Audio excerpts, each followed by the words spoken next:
Welcome to another session, Searching for Answers, the program where we come to the text with open hearts and open minds as well, to determine as best we can what it meant when it was originally written, what it really means in our lives today. So round up a Bible or two or three, however many you have in whatever language works for you, and we will get into the Epistle to the Hebrews again.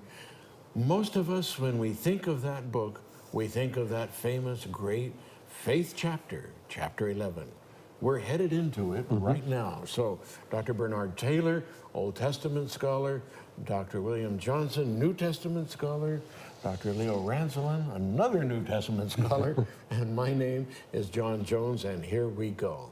Chapter 11, the faith chapter. Who would like to start us off here this evening with getting us into this text? Well, if you like, Please do. the first couple of verses. Yeah. I think just 1 through 3 start us off. Now, faith is the substance of things hoped for, the evidence of things not seen. For by it the elders obtained a good testimony. By faith we understand that the worlds were framed by the word of God, so that the things which are seen were not made of things which are visible. Yeah. Then he'll go on and give a series of examples. Things that are seen, not made of visible. Yeah, I had a professor when I was a college student in a previous incarnation who read us these verses and then told the story of the little fourth grade kid who was asked by his teacher, "What is your definition of faith?" And he replied, "Faith is believing something that you know ain't so." With that uplifting beginning, so we're almost there, aren't we? Yeah, the assurance of things hoped for, conviction of things not seen. How shall we understand this, Bill? Well, the key word here in verse 1 and throughout is the word faith. We have encountered this early on in this epistle.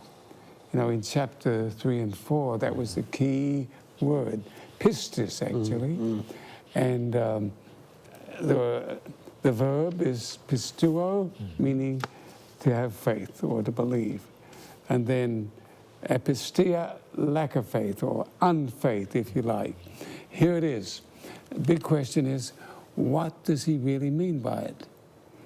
And it seems to me that as you look through the New Testament, you see faith used, the word many, many times, but it's like a diamond that writer by writer turns in the light and different facets gleam and glitter and shine. Now in Paul, we're familiar with faith in connection with righteousness by faith, you know, faith without works. In the Gospels, with the miracles of Jesus, but it's slightly different there. If you have faith, you know, healing comes. Now in Hebrews, I think faith has another facet again of this diamond. And I'll be interested in my fellow panel members, how they see it. To me, it comes across more as faithfulness, as holding on. Yeah. You know, chapter 10 really suggested that already. Hold on, don't draw back, okay? Endurance. And so now it's going to be faith.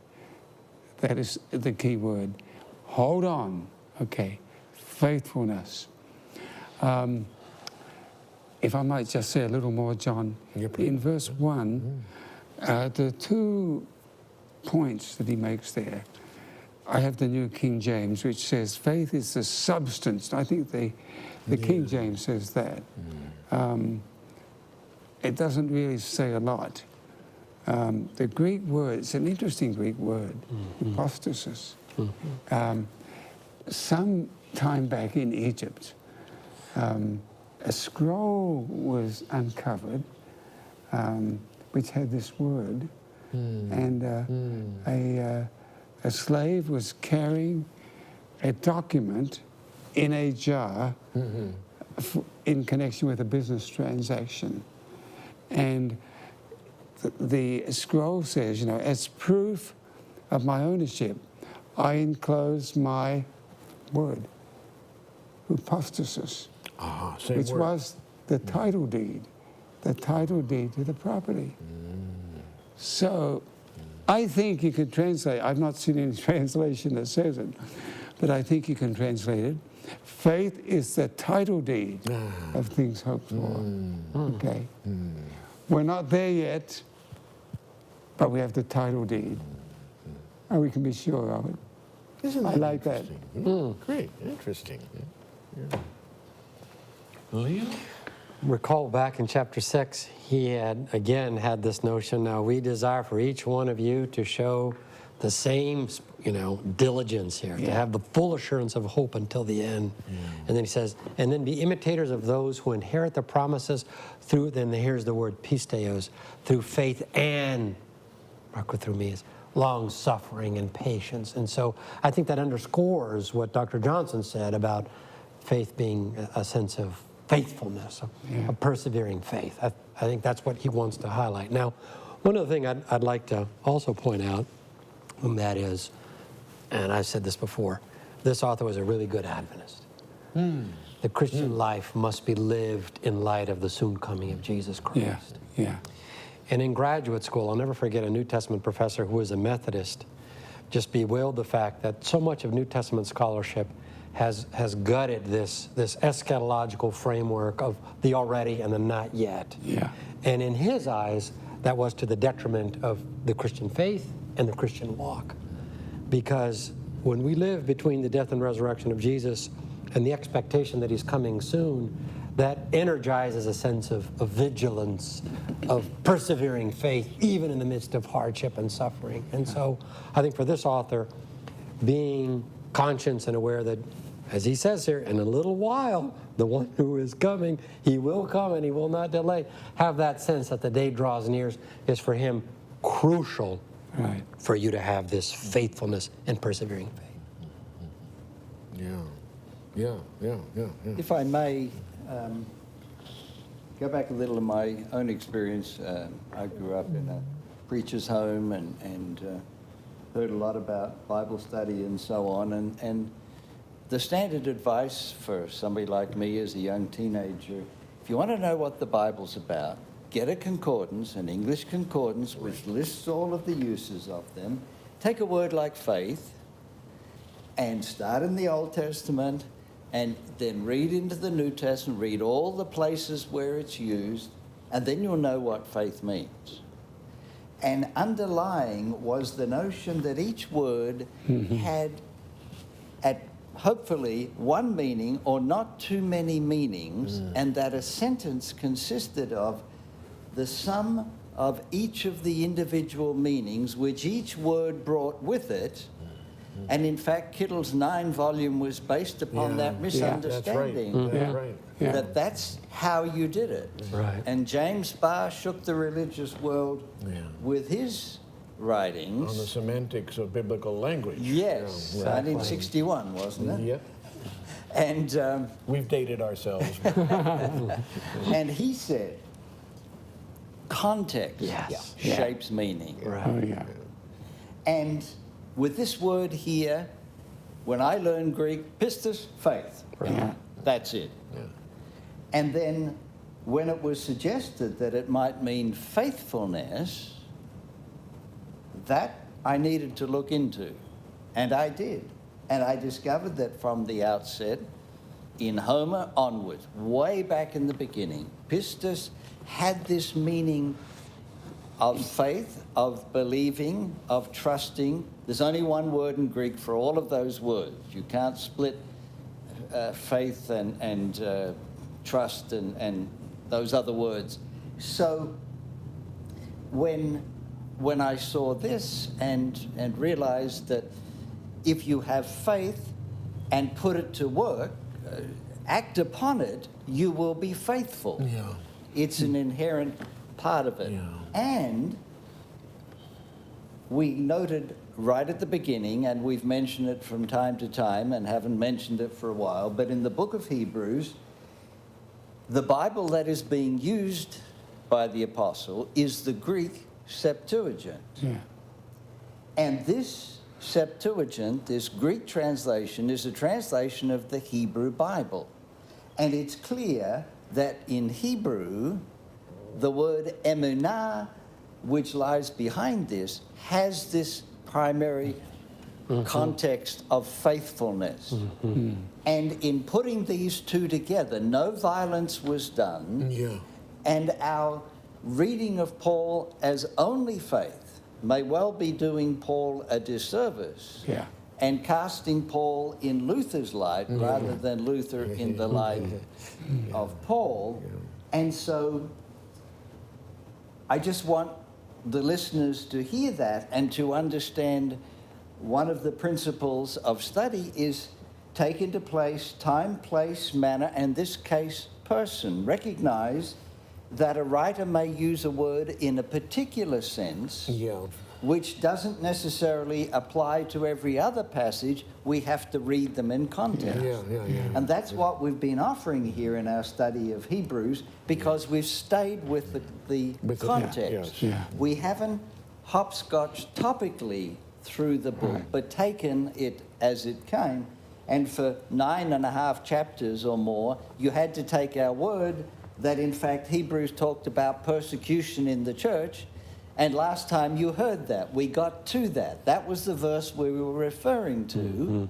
And this unfolding of the text as we go now has a particular point, that words depend upon context, and it's what the Old Testament worthies did, not apart from what they believe, but as the outworking of what they believe. Yeah.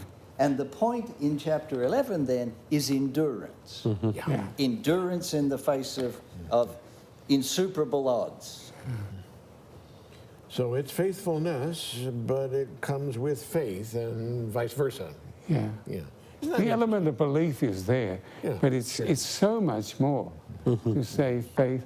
You know, it's the same word, of course. You know, in the original, faith and belief. One word, the same word we're talking about, pistis. Could I just sort of piggyback on something Leo said earlier about the already and the not yet? Yeah. And a number of the listeners, no doubt, will recognize this name when I say H.M.S. Richards. He was a grand old man of the Adventist Church. He was a saintly man and a great student of the Bible. He came to Washington, D.C. To speak there at the Adventist College, and it was the last visit he made east. And I happened to be in editorial work at the time, and I heard he was coming, and I arranged for an interview with him. It was one of the highlights of my life. I asked for an hour. We were still there after 3 hours.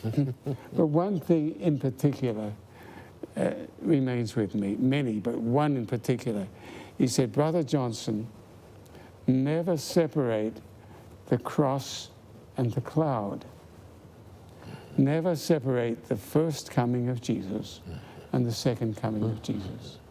He said, some people preach the cross, the cross, the cross, but they've neglected the second coming. Yeah.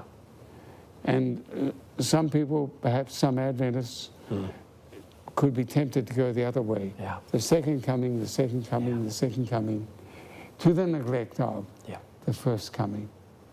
And so, you know, here in the book of Hebrews, you know, as throughout the New Testament, we see them, not in the language of cross and cloud, but what Jesus has already done, okay? But the best is yet to be. Right. He's coming again, okay? And so hang on, because only those who remain faithful will make it through. So the certainty of the cloud is predicated on the fact Yes. of the cross. Absolutely, yes. So there is no doubt about the second coming. It's not whistling in the dark. I hope he'll come. No way. That is not New Testament hope. It is certain to happen.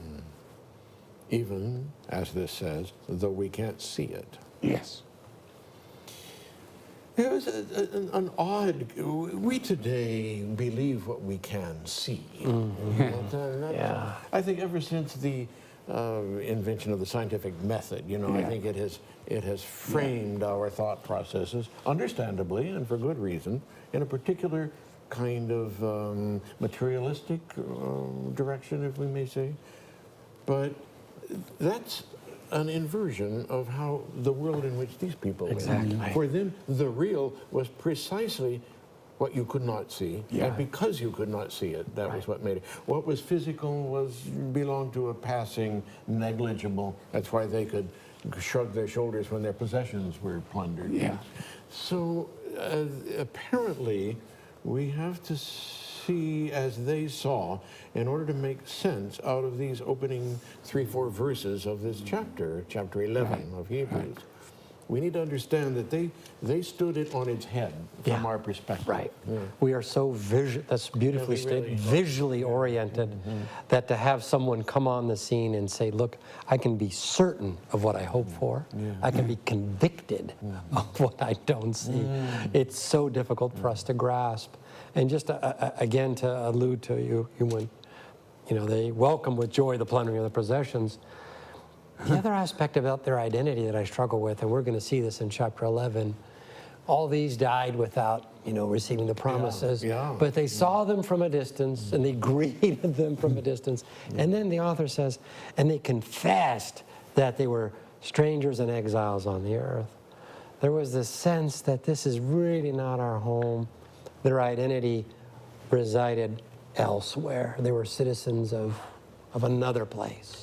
I think we've paid a tremendous price for our reorientation of our consciousness only toward that which we can physically see. I'm not putting that down, but I think we've lost precisely that second vision, which for them was the first vision, the higher vision of a hereafter, of a beyond, of a glorious future, of utter reality in a higher scale, than anything that we can live in this world. It's a music of another key. And it comes out that they stand on its head, our old saying. They would have said, if I hadn't believed it, I wouldn't have seen it with my own eyes. Isn't that interesting? Yeah. Right. But John, playing behind all this is the big divide, material and the immaterial, or material and spirit. And the false idea that only that which is material is real. When you stop and think about it, the things that matter most to us in life, things like love, beauty, meaning. Honesty, meaning, immaterial things. They are what make us truly human. Without those, the material things, what are they worth? And so, the language is a little different from material and spirit. Yeah, we cut that problem in a different direction. Yeah, different. But the idea is a parallel, I think. Interesting. Bernard? The words of Jesus come to mind. There are many things I'd love to tell you, but you're not able to receive. John 16. Yeah. And I think, speaking personally, one of the problems that I have and that I grew up with because of my particular relationship to Scripture and so on, was that I illustrated my religion from the times of Jesus, and I have found it interesting to find in today's world the illustrations of and the sense of the presence of God and what God is doing, because if you have to explain a parable, it's pointless. Yeah. Yeah. The purpose of the parable was so there would be a quick link made. And we need to be looking in today's world. And you see, on the one hand, religiously, we are unwilling to take by faith. And yet, in a physical world, the people of the time of Jesus would be blinded by computers and by science and by all the things that we don't understand and we accept without a question. And Henry Drummond so long ago said that religion is not something strange or added, but breathing an eternal spirit through the common life. And that's what Jesus did. And he spoke with so many agricultural illustrations, not because nature is inherently better to illustrate than anything else, but he aimed to reach a class of people who were excluded by the religious leaders of the day and were believed not to be educable. And so Jesus talked to them in terms that they could quickly identify with. And when we bring into our daily life a recognition of the acts and illustrations and parables, if you will, that are before our very eyes, and when we open those eyes, then there is an immediacy and a presence of God in the 21st century that otherwise doesn't seem possible. At least that's how it seems to me. Yeah, it's a new ground we stand on, but old meanings nonetheless, after all, isn't it? The chapter, having laid this out in front of us in these three verses, chapter 11, now picks up the story.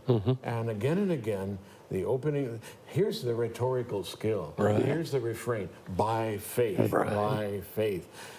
And so it starts. Shall we try? Shall we see how far we can get with it? Somebody start us off with Abel, chapter 11, verse 4, and we'll go down with Enoch and Noah and so forth. Who would like to do that? Bernard? By faith, Abel Yeah, by faith. offered to God a more acceptable sacrifice than Cain's.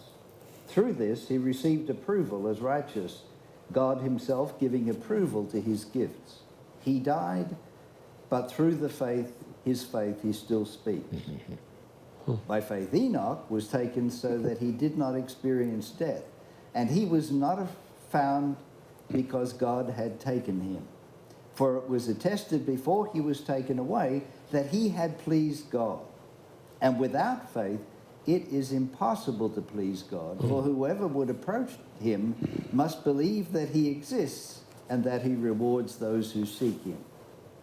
By faith, Noah, warned by God about events as yet unseen, respected the warning and built an ark to save his household. By this, he condemned the world and became an heir to the righteousness that is in accordance with faith. Yeah. Abel, Enoch, Noah. Huh? Right. Okay, that sets the pattern that's going to continue through this chapter. What do we need to be seeing here? What do we need to see? 3 all-stars. Yeah. Yeah. Did they arrive at what they saw? Did No. they see No. it? No. No. Ultimately. No. It seems to me, John, we go back to the ideas of 11.1. I think those ideas will run throughout this, okay? And I see 2 elements there. The title deed of things hoped for, Yeah. okay? This has a future reference, Right. okay? Yeah. And then, but the second thing is, I think, not repeating the first. It's a different dimension. The evidence of things not seen. One is a time reference, and the other one is a seeing reference, if you like, seen, unseen. And throughout these verses, all these examples, you'll see one or other of these ideas coming to the fore. Now, don't ask me where it is with Abel. It's not clear to me there. But Well, obedient, faithful, yeah, seeking to fulfill the will of God, yeah, persevering kind of faith with Yeah. Abel, right? yeah, yeah, Remember we just read in, 1036? For you have need of endurance, so that when Right. you have done the will of God, yeah. the will of God, and Yeah. that's what Abel does. Absolutely. He does Yeah. obedient Absolutely. Yeah. will of God. But your point, I mean, with Noah, it's just perfect. You know, having been warned by God about things not yet seen. Yeah. There's the There you have it. the seeing reference. Yeah. Our author, our preacher, doesn't miss the chance to insert that little thought there in verse 6 along the way, Yeah. which applies to the whole chapter, but he wants Right. to get it in there up front. Without faith or faithfulness, Yeah. Yeah. it's impossible to please God, for whoever would approach him must believe that he exists. Otherwise, how can you approach him? And that he rewards those who seek him. That's going to echo and resonate behind all of this ongoing refrain over and over, isn't it? Right. Through the rest of the chapter. And the reward idea. That's the future reference again. Yeah, Yeah. yeah, right, yeah. So here we call them heroes of faith, and for good reason. Wherein do we model our lives after their heroism? What's the takeaway in 2017? Is it heroism Yeah, or is it faithfulness? that's a good question. Yeah, that's right. Right. Yeah. These are people who I hear saying, I'm no hero. Yeah. I just did, Right. Yeah.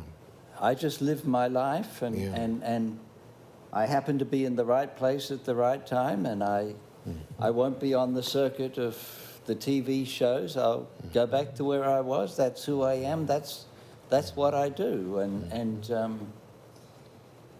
thank you, but no thank you. And this is the reward. It's after the life of all of them, but this is the sort of thing I think that makes up the ultimate reward that is promised here. Yeah. That is the faithfulness of day by day, Right. and it's it was the prospect of unfaithfulness that drove the epistle to this point. Very good. Very good.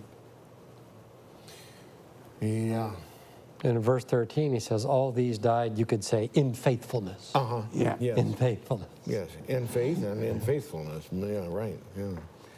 So there's this important Hollywood film about someone in the military who was believing and faithful.